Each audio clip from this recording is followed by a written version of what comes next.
Hopefully so.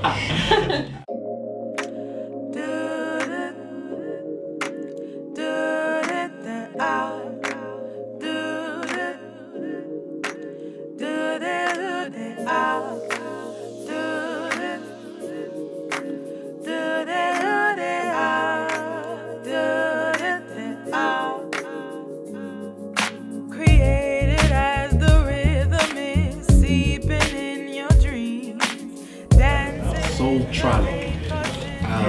It's a blend. So we think a lot about pulling from influences from different places on the spectrum and kind of finding a synthesis. So looking at kind of not only the kinds of compositions we make, but what we used to make them. So analog and digital, computer-based and digital, and then we'll have feedback from live guitars and a lot of the sounds. Our goal is sometimes to make them so ambiguous you can't tell like if they're sort of synthetic or organic. So I think Soultronic for us means kind of thinking along those margins and finding that sweet spot in between. What we like most about working with I don't know, like we all play like music in different situations, but I feel like there's the only band, I feel like there's the only band that I'm in where like I'm playing with my brothers, you know, we're like a family. And it's not often you get to see people that are like genuine friends get to make music together in a band. It's different. Yeah. I don't think any of our two tracks sounded the same. Like started, we were like created the same way. Some tracks that are on this project, the last one had gestated for like over 2 years, and some came together in a matter of days. It's really wild. So I think what will usually happen is one of us has like a kernel of an idea, or we might be jamming, and like something will emerge, and then we'll kind of flesh it out in different phases. So just one example, not as a rule, but there was like just like a beat I had, because we all do our own projects through some production, and I sent JD the drums and some keys.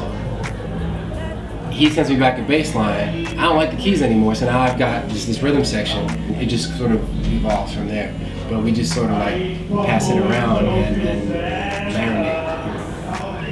I think because we individually have our own facility with recording and creating and composing on our own, it becomes something that becomes greater than some of its parts, because we have the ability to say, I have this idea, and pass it to somebody else, and they have that idea and they can add on to it. And then sometimes it's separate ideas that merge together. There's a piece on the album that's coming out that was 3 different sessions cobbled together that somehow worked. So they were done individually by the 3 of us, and then somehow we ended up listening to these pieces and said, that actually works together to combine these ideas.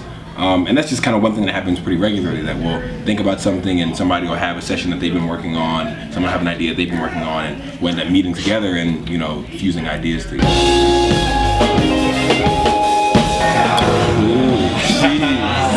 So we should. Yeah. So I think for me it would be D'Angelo, because I try to create production and soundscapes that complement certain timbres of vocals, and his vocal range, his songwriting, his phrasing, everything about what their brother does with his instrument, his voice, is phenomenal. And of course he's gifted multi-instrumentalist too, but if I could just bring him in on a track,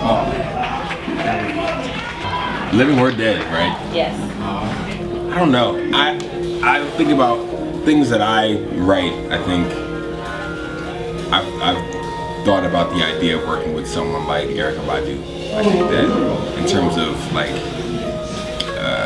the kind of musical essence that she creates, I think fits with a lot of the things that I put together, and a lot of things that we work on together.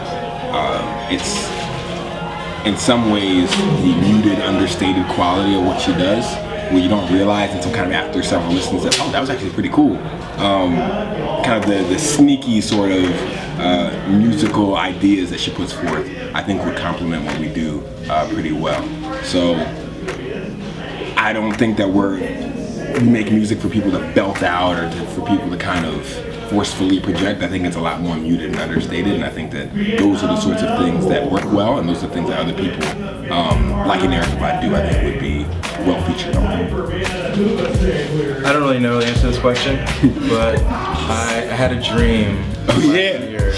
that it's a very vivid dream to and we were working with Toro and Moi. Yes. Yeah. We worked with them in the morning, and then he left, and then we had a session with King in the afternoon. Yeah. So that was, I guess, since I dreamt it. Speaking to existence. It's a vision, it's not a dream. That's right. I think I'd probably say Georgia and Muldrow because she's just so out there, and it'd be interesting to collaborate with her. Being a string player, it's like a lot to learn from her, and just be very close. Listen to a lot of what it means to social club and just a lot of non-stop. It's amazing. I've listened to Maggot Brain from Funkadelic a lot, and Albert King. Wednesday, Friday, Saturday. A lot of Herbie Hancock. But this record called Mr. Hands, which came out like 1980, and it's like in this strain of fusion, where it's like things have sort of evolved, and smooth jazz hadn't really taken over this yet, and there's this like sweet spot with like funk and jazz and soul that you had cats like Return Forever and all of these really dope fusion artists. I think that late 70s, early 80s moment is something I've been revisiting a lot lately. Chick Corea, Stanley Clarke, George Duke, and I've seen a lot of Prince recently. Purple Rain, the self-titled one, and also Dirty Mind, like records that are kind of, when you listen to them stripped bare, they're just really good songs. So I think that's kind of, I come back to it as an aspiring writer to go, what is it about these songs that are just so instantaneously, infectious? You have these songs that, even if it wasn't, I mean, these are completely, in some ways, underproduced. They're not very complex. They're pretty simple. They're not on that line of, overproduced songs that happen later on in the 80s. They're just really good songs at their core. So I think these are the things that I come back to and I go, why are these songs so good? It's the simple message that he's trying to get across. I think that's what Prince was really good at doing, especially in the late 70s. y'all two have a special affinity for one of my collaborators. Oh yeah. So we got, let's see, Brother Abs, Aaron Abernathy on Sierra Sean, yeah.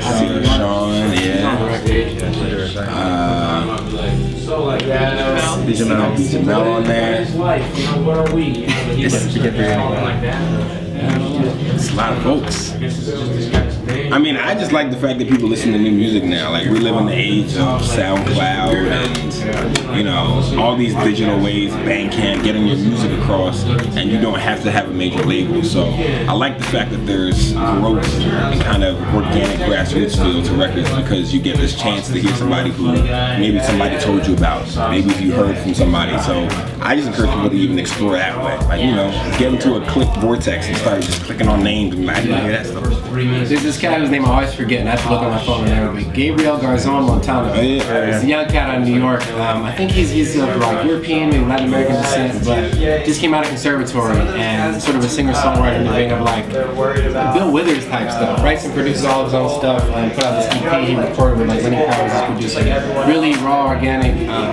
Dope composition and production, which is sometimes like hard to come by. Yeah, it's kind of like slides down. So. Yeah. You can do experimental shit. And again, this is like, man, these folks will, him, Nick Hakim, a lot of these up-and-coming singer-songwriters who will probably have a larger platform soon, but it's dope to see these folks in this phase of their evolution kind of just like getting that bubbling going. Yeah, Dick Duke on the record. And of course, Laura Octavia, who will hopefully have her own project in the pipeline soon. Yeah. Strings and vocals. Well, the thing is, people. I'm proud of this album. Yeah. You got to put something on there.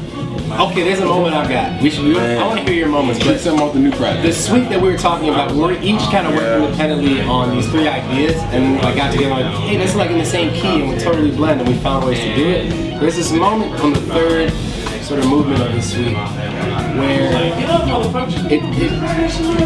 elevates. Like you've got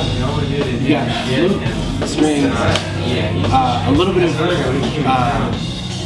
bit of percussion, bass, guitar, everything's flying. And I've listened to it once in an airplane, like surrounded by a cloud, and I closed my eyes, and I was beaming, man, because to create something that like captures this moment. And every time I hear it, if I'm like stressed out, I'm just feeling it. And I really hope that translates to what folks hear. But to create moments on a record, I think is really important. Not just songs, but like the feelings and emotions that come with like sound. for me, the outro on the album that's about to come out is really special to me.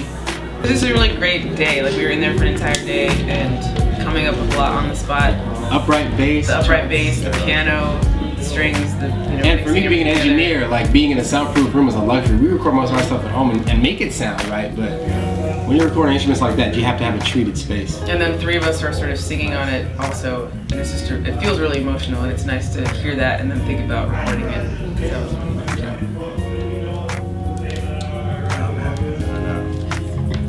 There's so many. It's like your favorite shot? Yeah, I know. Yeah, go ahead. I was gonna say, I mean, Vaughn took half of it. I was gonna say that I worked heavily on the changes for the outro and the intro, and I wanted them to work as a way that bookend the entire album in a really kind of meaningful way. So I think what I'm most proud of for this next project is, I think, how well we managed to transmute this idea that I had of these chord changes into 2 separate ideas that still kind of cohere together. So the outro is what Vaughn mentioned, but also the intro itself. I mean, I'll leave that to the listeners to kind of figure out, but I think that it's a nice way of opening and closing the album. When is it coming out? It's a very good question. It's a great question. I wish I could tell the future. Yeah. We're still like mixing it down. We're finishing up vocals for 1 song. It has to be sent to mastering. Then we gotta figure out how we're gonna actually put it out. Yep. And we got like another EP we're thinking of putting out of like loose tracks that don't quite fit in the album, but we feel like they deserve a proper release. So that will probably come out first, I believe, that short EP. And then the album, if not later this year, probably early next year. That's what we're hoping for. It will be worth the wait. Yeah. It will have been 3 years. In the making, yeah. And we've been cooking the whole time. Yeah. We got one in New York, right? Yeah. I kind of like how you gotta catch us. Like, yeah, seeing us live is cool and all, but you gotta, pick and make sure that you're able to catch us when we're around, because we spend a lot of time just in the lab working on stuff. So I think so much of what we do is recording based that you're lucky to catch like a little glimpse of us, out in public doing a show. But keep your ear to, to the internet, because we're gonna be out there dropping a couple of gems pretty soon. Cancel out the noise. There's so many distractions out here, whether it's monitoring your hits on SoundCloud and YouTube, followers, or just chasing the Joneses. Whether it's trap drums or now everyone's doing like this big festival sound. And I think it's hypocritical in some ways for me to say, because we draw a lot from influences that are important to us, but the key is once you have facility with your craft, being able to distill influences into something new and add something to the conversation. And I think, it takes time and you gotta do your homework, but once you're comfortable with your craft, what's the phrase? Imitation the highest form of flattery, and it's not pushing the art forward. So I think that the challenge is to look past the superficial and stop reading what the bloggers are into at the moment. Go into your fortress of solitude and decide what statement you want to make. I would give other people the same advice that I give myself regularly. I would tell people who want to, advance their crafts, listen and create, like all the time. Like always be listening, always be creating. I think it's really hard to do sometimes when there's a lot of distraction in the world. Like Haley's saying, there's a lot that you want to kind of put your ear to, but it's not all valuable. So I think there's definitely some advantages to filtering out those other things, but also listening intently on the things that you really enjoy, the things that mean a lot to you, and just always write.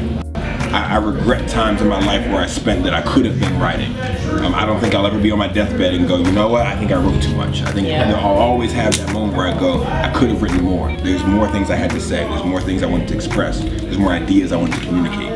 Those are the things I think I really, come down to thinking about. So creation, I think, is the biggest thing. Be prolific. If you got, 100 songs, 10 of them are probably great. But if you only got 10, only one of them is probably very good. So you gotta make a lot in order to create something of quality. Yeah, these guys summed it up pretty well. I don't feel like I'm in a position to give like younger artists advice. Oh, please. We're like young artists. We're young artists ourselves. We are, but still. But if I could talk to myself, I would say just keep practicing and and most of all, just have fun. Because music is an art form. You're not really competing against anyone else. Well, at least you shouldn't feel that way. Just do what you enjoy doing and just keep practicing your craft. Definitely. I mean, as somebody who just performed on stage for the very first time, I'd say just do it and don't be afraid of being bad, because everybody is first.